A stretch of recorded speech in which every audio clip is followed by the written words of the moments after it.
Thank you, everybody, for joining us. Just give us a moment as we let everybody come into the waiting room.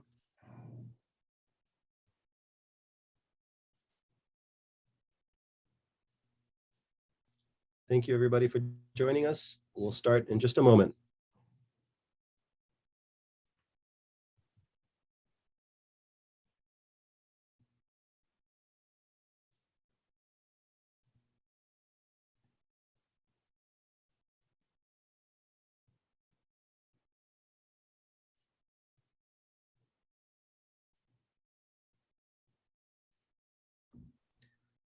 All right, Marty, if you would like to start us off. Sure. Good afternoon, everyone. My name is Marty West. I'm on the faculty at the Harvard Graduate School of Education and serve as Deputy Director of the Program on Education Policy and Governance. I'm excited to have the opportunity today to convene the first meeting of the Fall Colloquium Series. We will gather, I believe it's roughly every other week over the course of the semester, and you can see the topics that we'll be discussing in those meetings. We'll be back actually starting next Thursday, September 16th, with Superintendent Alberto Carvalho of the Miami-Dade County Public Schools, who's going to be discussing how his district has been responding to the educational and health challenges presented by COVID-19. And you can see the rest of the lineup there listed. Please join us. It is not I who ordinarily convene the meetings in the Fall Colloquium, rather my colleague Paul Peterson does, but Paul can't introduce himself, so I am doing that today. Paul Peterson is the director of the Program on Education Policy and Governance. He's the Henry Lee Shattuck Professor of Government at Harvard University, and he was the founding editor of Education Next.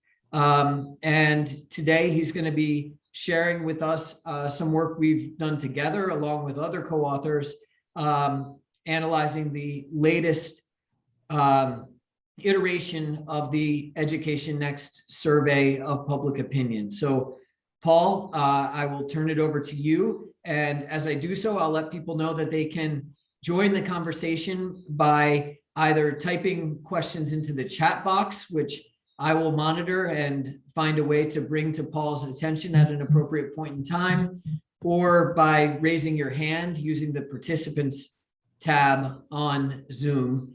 And if you do that, we will again bring you directly into the conversation. So thanks for being here. And Paul, thanks for getting us started. Thank you, Marty. I'm going to share, maybe if you stop sharing your screen, then, or have you already? Maybe I can share screen right now. There I go. Now I'm just going to make sure that I get into the presentation mode. There we go. And we will begin by discussing the 15th Annual Education Next Survey of Public Opinion, which Marty West actually took the leadership position on this year because he is the editor-in-chief at Education Next, and the poll is very much under the direction of the editorial team at the Education Next. So the group as a whole, you can see our names on the screen, and you can read about the bios in the Education Next website, where you can see more detailed information about the poll. So the first thing to point out is that this is a nationally representative sample.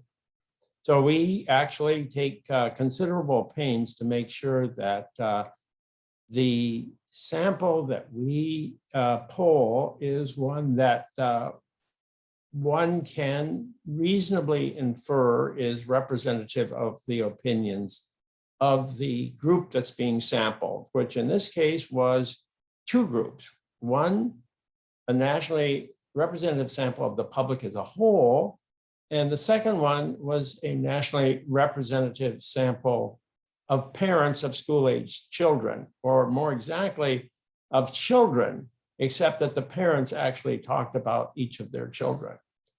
But we have oversamples of subpopulations such as charter school parents, private school parents, African Americans, Hispanic Americans, and teachers, so that we can talk more specifically about each of these populations. But when we report the overall results, the results are representative for the population as a whole. So this is basically what I've said. We've got two reports here. One is reports of the experiences of school-aged children as reported by their parents. And the second one is the opinions of all adults, including parents and non-parents. So let's start with the parents. Probably the headline finding from the survey this year is the hesitation that parents have about vaccinating their children, even if it's approved, even if the vaccine is approved by the Centers for Prevention and Control of Contagious Diseases.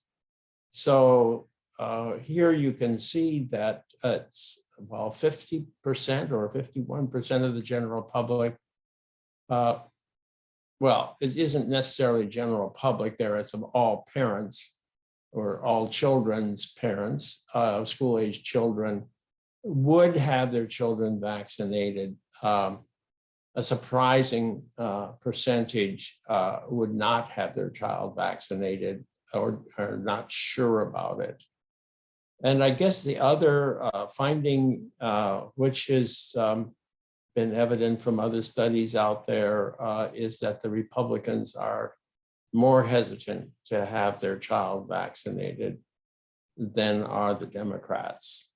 So this has really become something that's politicized, despite the fact that both President Trump and President Biden urged the public to vaccinate themselves, and anybody who's eligible for vaccination should get vaccinated.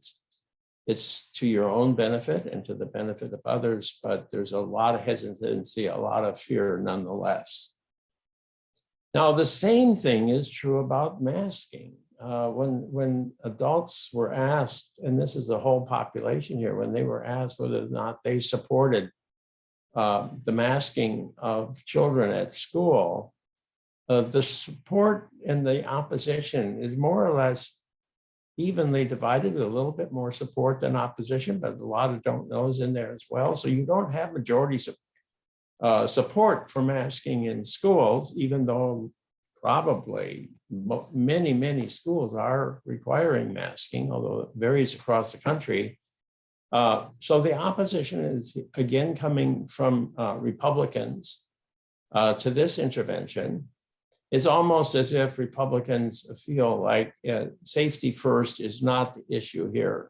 Living your life, having the freedom to live your life is more important than worrying excessively about safety, whereas Democrats feel like we really have to be careful about preventing excessive COVID spread. So there's really a definite difference of opinion here.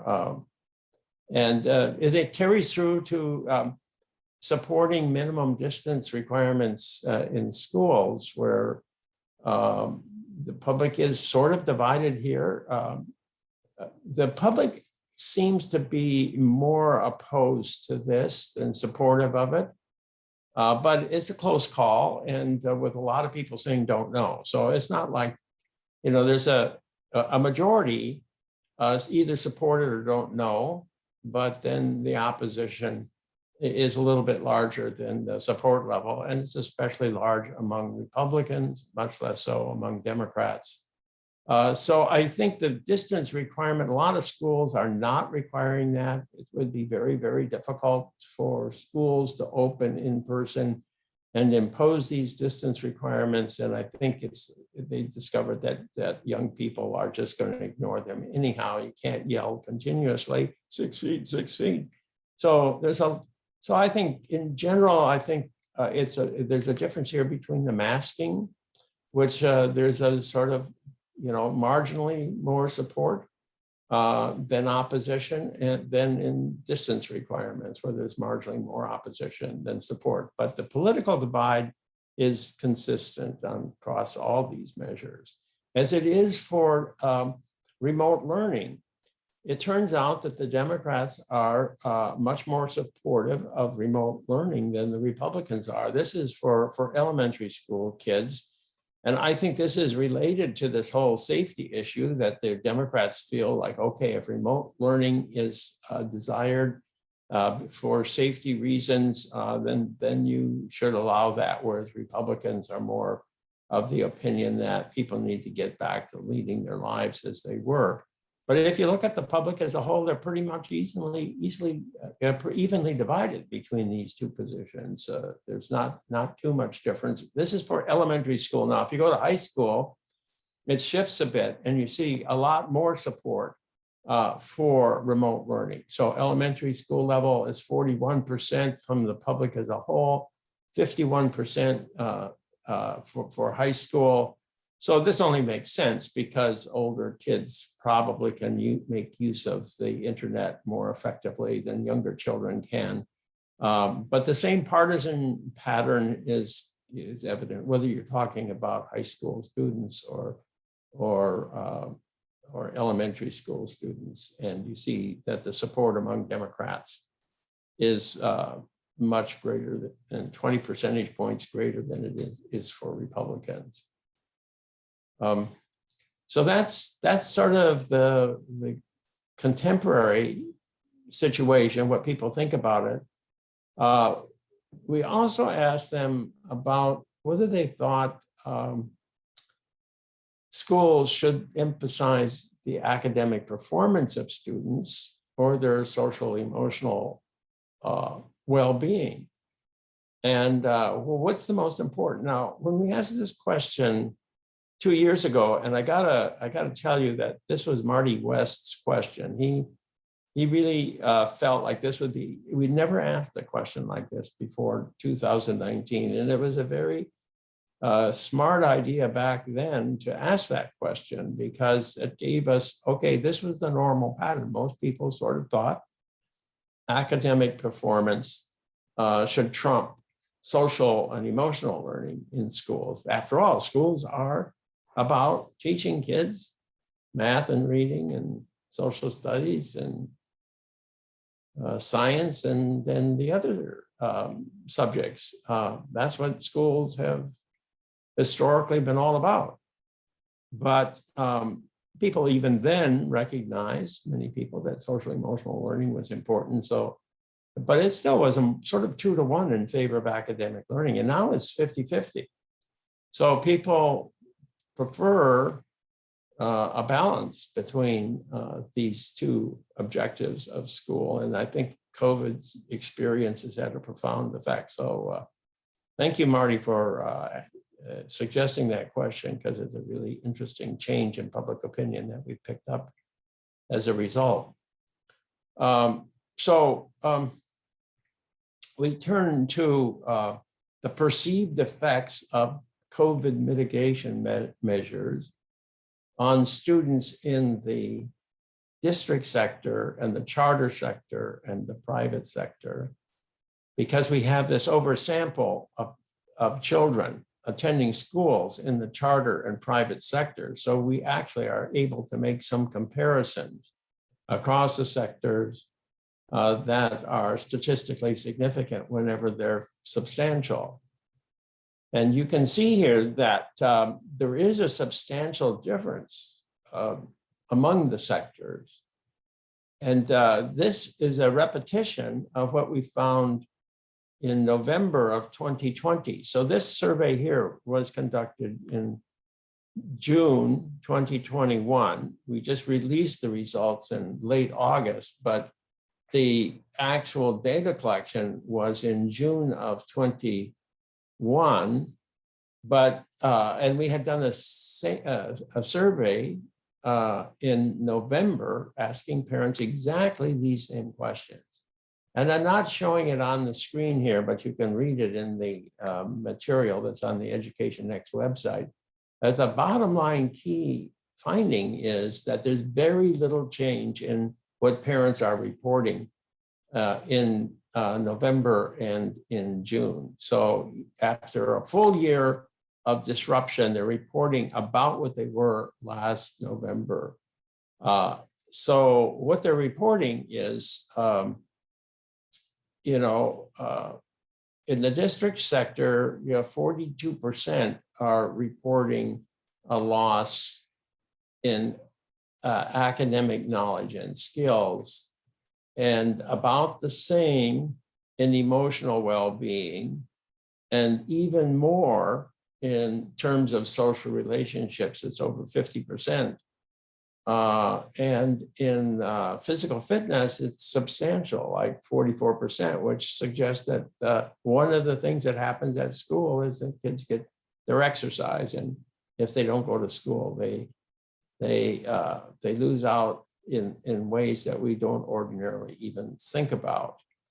Well, that's substantially less in the private sector. The private sector looks really advantageous compared to the district sector on all of these measures. And the charter sector falls in between.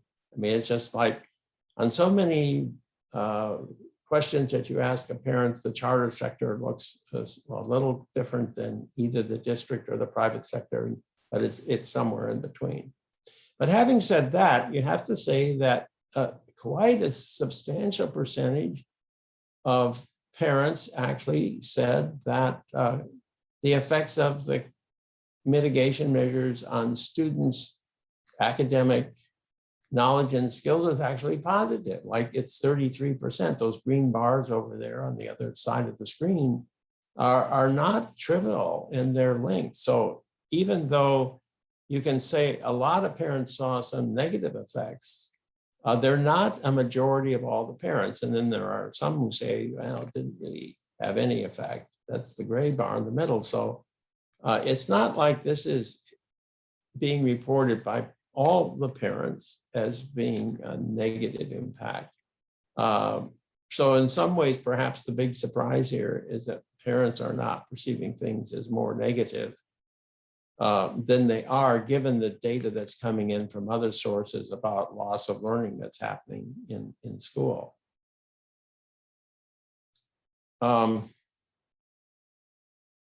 Here's the overall perceived effect on student learning. Did they learn somewhat more, a lot more, or a lot less, somewhat less, or about the same? And there you do get, what is it, 60% saying they are learning less than previously. So there you do have a clear majority who are saying it's less if you've got a child in the district school. And these are still substantial for the charter schools, which are about 50%. And less so for the private sector, 38%, but still a third of them. So it's like it's bad news everywhere. And it's there's not many people who are saying positive support, about 0.25%. And then there's a substantial group there in the middle who say it really hasn't had much of an effect. But here's the other surprise. If people are reporting loss of learning, they're not unhappy with the schools. So they're the happiest with the private schools. That's true. The green line bars there are very long for the private schools, but they're also pretty long for the district schools. I mean, the level of satisfaction is pretty much across the board, regardless of which sector you're talking about. And so it's not like the schools are being held responsible for the loss of learning that's being reported by parents. It's the nature of the beast, and they're trying to do the best they can under difficult circumstances. Will that happen again if schools don't go back to routine schedules this coming year? Is something that we will want to be tracking in our upcoming polling. But so far, we haven't yet found a level of dissatisfaction with the school system that some people were anticipating and were suggesting was in fact taking place. Well, that's the main results from the parent survey. I don't know if anybody has any question. I don't know if you have any questions, Marty. You might have some thoughts comments that you would like to. No, but well, first I would invite anyone who is listening in to, again, raise your hand in the participants tab or to type questions into chat. I mean, Paul, I'll just make one observation, which is, over the years in this survey work, we've asked parents about their satisfaction with schools in different sectors. And we often find this pattern of higher levels of satisfaction in the private school sector, lower in the district school sector, and charter somewhere in between. So, it kind of makes you wonder if there's something more general about people's attachment to or attitudes towards their schools that affects how they evaluate them on many dimensions. And it's just showing up here when we're asking about satisfaction with response to the pandemic. Well, I would say I think there's even less difference in 2021 than we've observed in the past. I have not actually gone back and looked at that data in preparation for this conversation, so I'd have to double check that. My recollection is that there were bigger differences. Right now you're getting about, 10 to 20% differences, maybe 10% differences between district and charter, and then another 10% on the very satisfied front. But I guess that may be close to the past. But it certainly is. I think it's fairly similar. Yeah.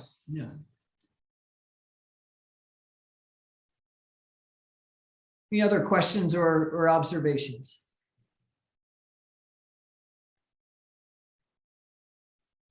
Well, let me move on then to the main survey results, which I think the key takeaway is the yellow bars are shorter than the green bars. And these bars are showing the level of support for each of these measures that are listed on the screen there. And what turns out to be the case is that whatever policy you're talking about, there's less support for it in 2021 than there was in 2019. Now, sometimes it's not different in any significant way, I guess, in whether or not undocumented immigrants, if they finish high school within a state, should get in-state tuition.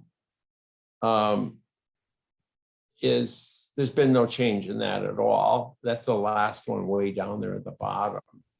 But otherwise, and some of these are very small and not statistically significant. It's more the pattern that's interesting than any one particular finding here. It's just the general decline in the percentage of those who express support for anything, like increasing school spending or increasing teacher salaries or merit pay or testing or Common Core or national standards or charter schools or vouchers or tax credits or free college. I mean, some of these are progressive issues. Some of these are conservative Republican issues.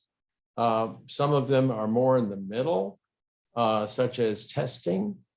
And some of these changes are not that great, but the pattern is people seem to want to keep what they have, or maybe return to what it once was, a little bit more than they want to move on. I mean, if you read the press out there and you read the commentators, there's a lot of people who say, the American public is fed up with the schools, or they're upset, their children aren't learning, the system is at risk. but we're not seeing anything here that leads us to think that the public is ready to really become mobilized for a major change or reform of the educational system. At least that's my view of it. I don't know. What do you think, Marty? Yes, I think that's exactly right. I think what's interesting is, you just mentioned, there's been a lot of speculation about dissatisfaction and demand for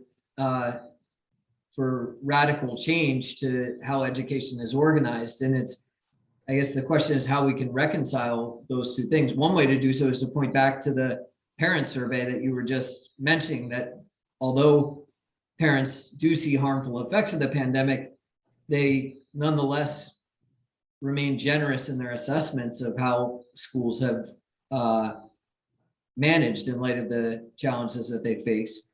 Another way to think about it is that it is clear that the pandemic created pockets of innovation. And there are a lot of new things going on in the education sector, but just those pockets of innovation don't necessarily translate. It's a very different phenomenon than broad support for change.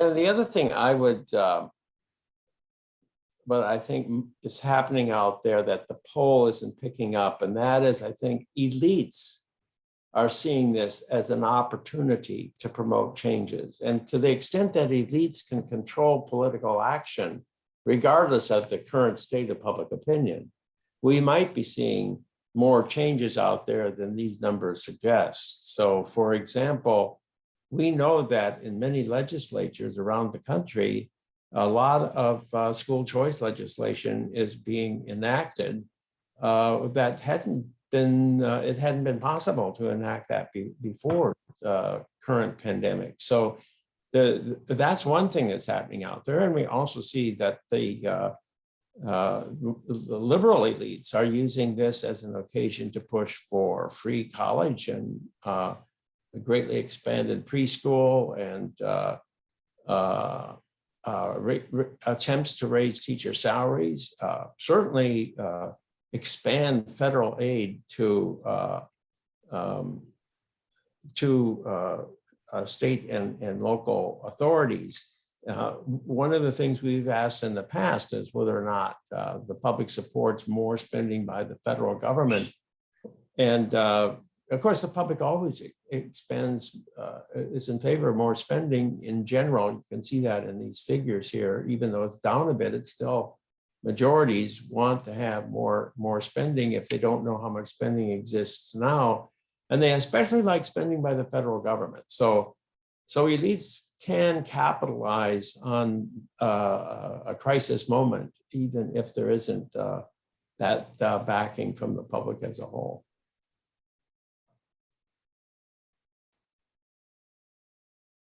Okay, so this actually is consistent with what we've just been saying about the public being satisfied. One of the questions that we ask every year is whether or not their school in their community deserves an A, or the schools in their school district deserve an A or a B or a C or a D or an F. I think we say the community. I think is that right, Marty? I think we say, I think it's the wording is, do the schools in your local community deserve an A, B? What grade would you give the schools in your local community?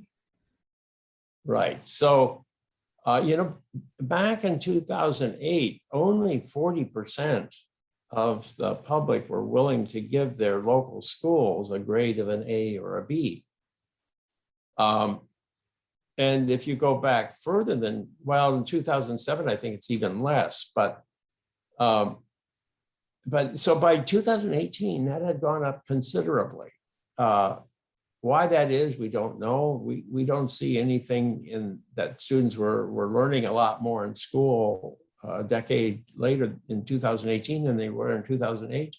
But 2008 was sort of at a period when there was a lot of discussion about No Child Left Behind and whether or not the schools were improving more rapidly. That sort of dissipated over the next decade, and public support for schools seemed to go up. And then even more interesting is that support, a willingness to give schools an A or a B actually increases between 2018 and 2021. So that's not a big increase. It's only 4 percentage points. That might be statistically significant. It's sort of on the cusp of being statistically significant. You're sure it is at 5% and 4%. It might be depending on exact way in which things cut, but it easily could be. So now nationally it's different. Public doesn't think much of the schools nationally, and that hasn't changed much. It's 2024, 23. It's not moved a lot there. So schools, but local schools, a lot more assessment of, say, they deserve one of the 2 honor grades. And for post offices, that's actually moved in the opposite direction since 2008. Not a lot, just a bit, but it certainly hasn't gone up, which suggests that there's something different between schools and post offices. Post offices, the public has always liked. I guess they like them a little bit less because there's so many alternatives out there, and the post office may not look as attractive compared to the alternatives as it once did.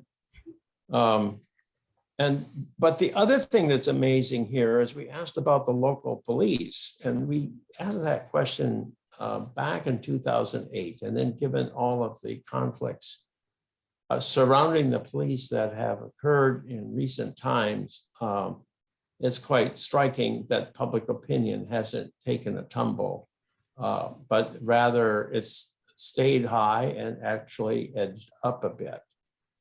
That's the local police. Now, the national police, we never asked about in the past. So we only have a comparison between the national police and the national schools and the national post office today. And so you can see, though, that nationwide, people will give the police a higher grade than they will the schools. And the post office gets the best grade of all, but not a lot more than the police. So this is a pretty interesting graph that tells us that things are changing. The schools are catching up at the local level, but their image nationally is not catching up. Now, here we break it out by race because there's some distinctive patterns by ethnic group. Whites and Hispanics evaluation of the schools has gone up, as has African-American. In fact, the African-American evaluations of schools at the local level has gone up more steeply than any other group. But for the national assessment, the assessment of the police nationally, evaluations by African-Americans has gone down. Not as much as you might think, given the press, but it definitely has gone down since 2008, but not since 2018. It stayed about the same, maybe edged back up a little bit. In the case of 2018, that 5 percentage point difference there, 43 to 48, is probably not statistically significant because you've got a smaller sample size when you're working with specific groups here. But one thing that is evident is that support for the police has gone up among whites at the very time that it's gone down among blacks. And that is that disparity between whites and blacks, the growing disparity in the evaluation of the police by blacks and whites, is statistically significant. And then on my screen, I'm having trouble to see the Hispanics, but they look more like the Hispanic Americans, but they look a lot more like the white Americans than they look like African Americans. So Marty, I don't know if you have any comments on this complex set of findings, but I find it quite an interesting pattern that the press seems to make you think that the schools are deteriorating and the police are even worse, but the public hasn't really bought that line. I think the real puzzle for me is why support for not support for assessments of schools have increased so rapidly in this 14-year period, and especially so for African American and Hispanic respondents. I don't think that this period of time is often described as a sort of lost decade in terms of any improvements in student outcomes. And so that's a first puzzle that I don't have a great answer to or explanation for. Well, and the other interesting thing here is the disparity of views between the Hispanic community and the African American community, especially when it applies to the police.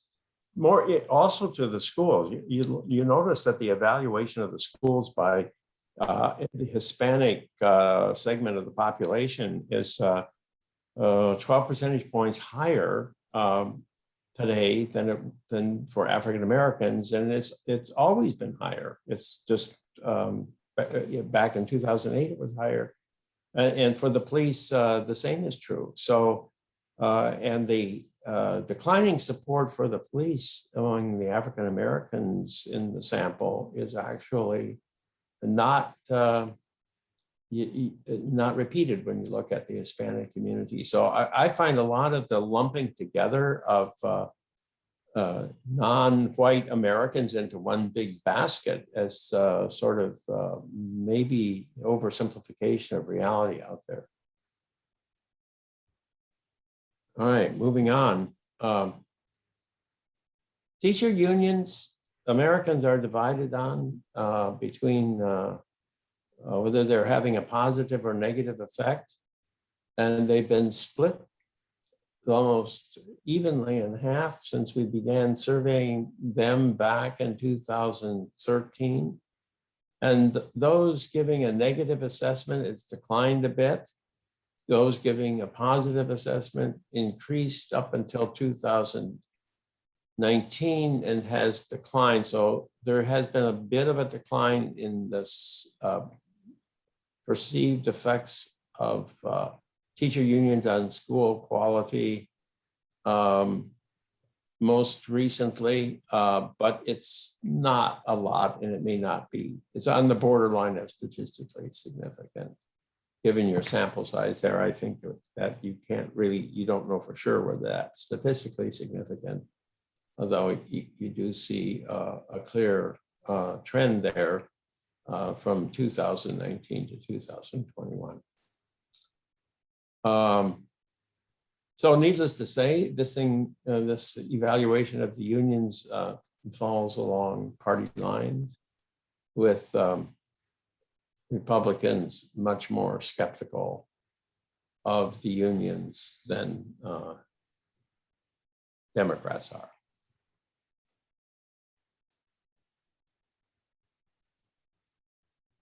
Support for Common Core. Now, Common Core has sort of fallen off the table in public discussion.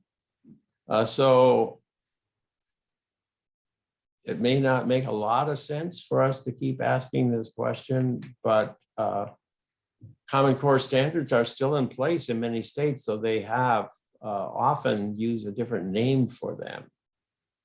So one of the things we do is we ask the same question, except that in one version of it, we ask the same question. We split the sample in half. And to one half the sample, randomly chosen, we use the word Common Core. And to the other half, we use the word same standards. So you can sort of, by comparing the two different groups, you can see how much difference it makes if you use the word Common Core. And Common Core has a negative valence. If you use the words Common Core, people won't like it. If you use the word same standards, people like that more. And so if you look at the dotted white line, it's always higher than the straight white line that is in this graph. So and the same is true for the red line, which is the Republicans, and the blue line, which is the Democrats. The Democrats are always more in support of Common Core or uniform standards than the Republicans are. But the differences are not large. And in fact, actually, they sort of disappear when you talk about state standards in the most recent period. When you use the word Common Core, then support for these standards declines. So the phrasing has sort of disappeared. The policy is still in place. And if you look at what the public as a whole thinks, it's edged down somewhat, but not particularly as part of the general decline in support for almost anything that is out there. And for charter schools, you could say about the same thing as you can for Common Core. It's down a bit, and there's the partisan divide with Democrats less supportive of charter schools by a considerable margin than Republicans are. It's interesting, however, that since 2019, support for charter schools has declined across the board among Republicans and Democrats alike. And of course, for the public as a whole. But not, this is not a major decline. You could easily imagine that reversing itself. But it's clear that if you go back far enough to 2013, you can see that support for charter schools has declined by 10 percentage points or 9 percentage points, 9 or 10, over the course of the decade here. And that's, of course, a statistically significant change. And that's true for both Republicans and Democrats, though especially true for Democrats. Not really. It's just basically across the board for both Democrats and Republicans, if you take the long-term view on this chart, with a recent downward trend, just a bit, but when you put it in the larger framework, it looks like the criticisms that charter schools have received in the public discussions has left its mark. So here's a more general pattern this year for school choice. And it provides the more detailed information for charter schools. But I think the biggest thing that, for me, that comes out of this particular figure is that Republicans, or more exactly, the school choice movement, would be well advised to emphasize tax credit scholarships, because 56% of the public support them, only 23% of the public oppose them, and there's a 21% that are neutral on this. So there's 2-to-1 support for tax credit scholarships.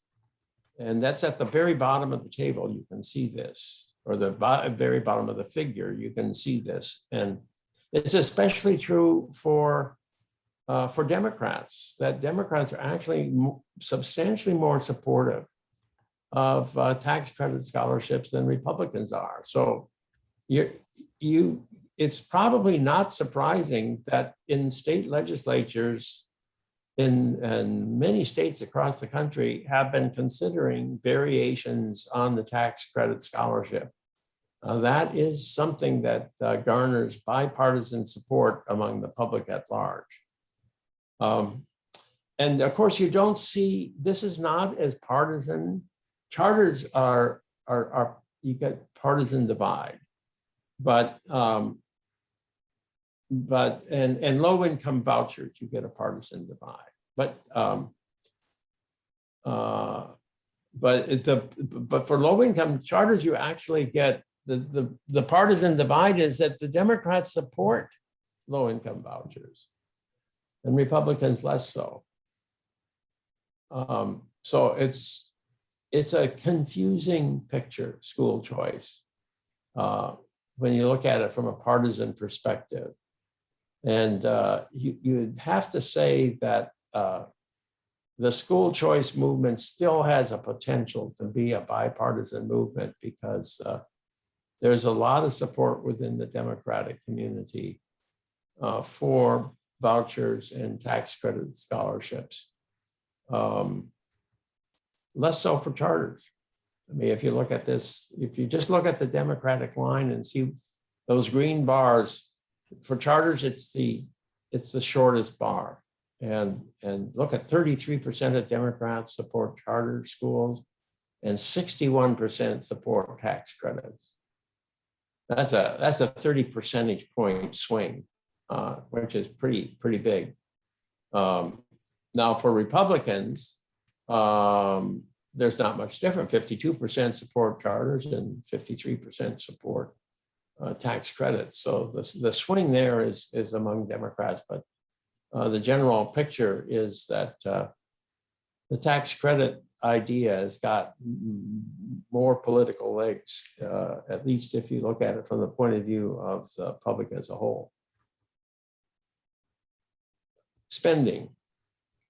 The big finding that we have over the years is that the public supports spending unless they know how much is currently being spent per pupil in their own district. So we divide the sample in half. One half of the sample is informed about current levels of spending. The other is not informed. And the people who are not informed, which is the data being displayed on the right-hand side as you look at the screen. Back in 2019, 62% of the general public favored increased spending on their local schools if they didn't know how much is being spent currently, but that falls to 50% in 2019.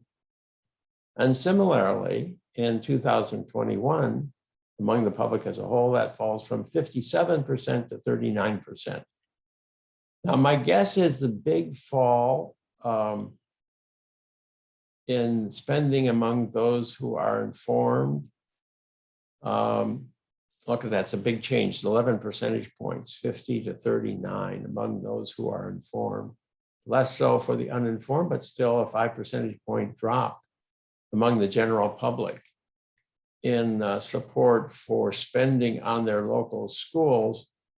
My guess is that's driven a lot by the economy. We see support for spending fluctuating over the years with the state of the economy. So in good times, people want to spend more on their schools. In bad times, and the last couple of years have been bad times for many people, then they want to spend less. Now, the downward shift is among Republicans and Democrats alike, if they're informed.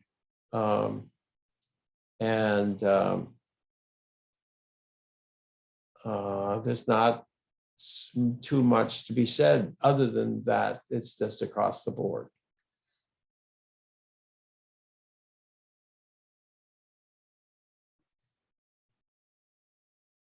Oh, great, teacher salaries. Less change here. Certainly, support for teacher salary increases did not decline because of COVID. We see a tad bit of a decline, but it's not like it's a massive decline. We see it more among Republicans than among Democrats.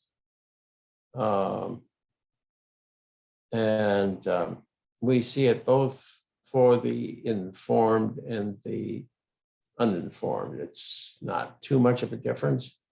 The general pattern that if you're informed, you're less supportive of increases in salaries for teachers. Teacher salaries are higher than average salaries. And so ordinary people, if they see the teachers getting paid a lot more than they themselves are being paid, aren't going to be as enthusiastic about it. So you do get much less, like back in 2019, 72% of the people favored increases in teacher salaries.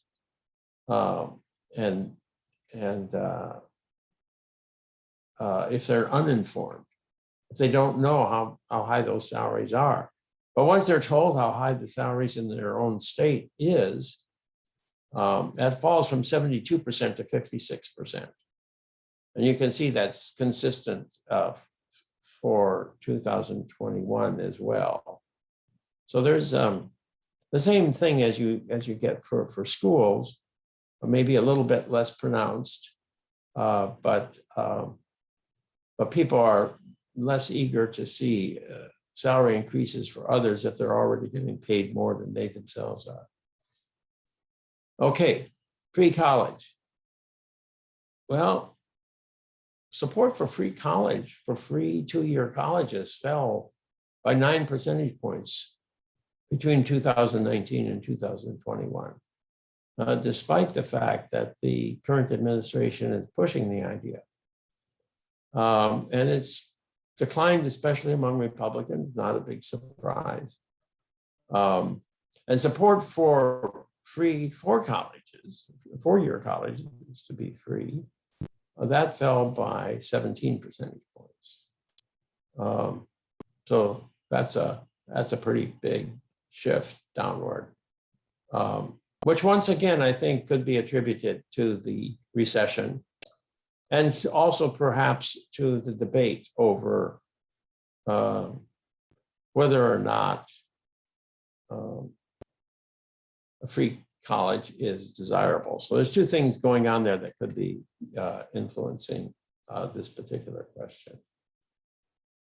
Well, there's a lot more in the poll, but those are some of the most significant findings, at least the ones that I thought were worthy of emphasizing today. So if you have any questions, I'd be delighted to hear them and respond accordingly.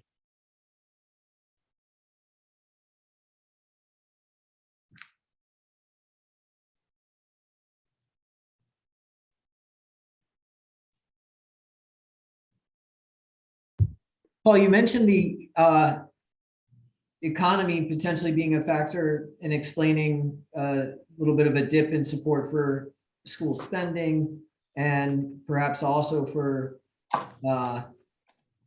this change and maybe some of the other ones that you started by showing the decline in support for change across many different items. What's interesting is that there was a with the American, is it the rescue plan or the recovery plan? I can't remember. I mean, the first thing the federal government did under the new Biden administration was to pass a quite substantial federal relief plan that involved a lot of new spending. And of course, that's the Democratic majority in the House is now trying to push a much more substantial plan beyond that. It's just interesting to see those two things in side by side. Well, it's I don't see that the public is demanding this.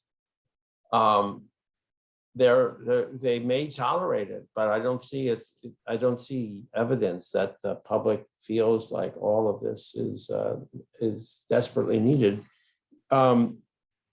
It's true that there's more support than there is opposition for making two-year colleges free, and the Biden administration has decided to support making two-year colleges free, not four-year colleges.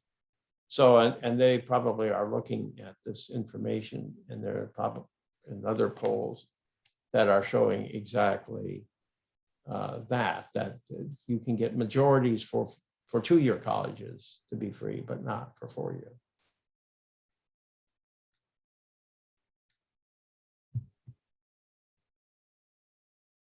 And we welcome anyone else to join the conversation.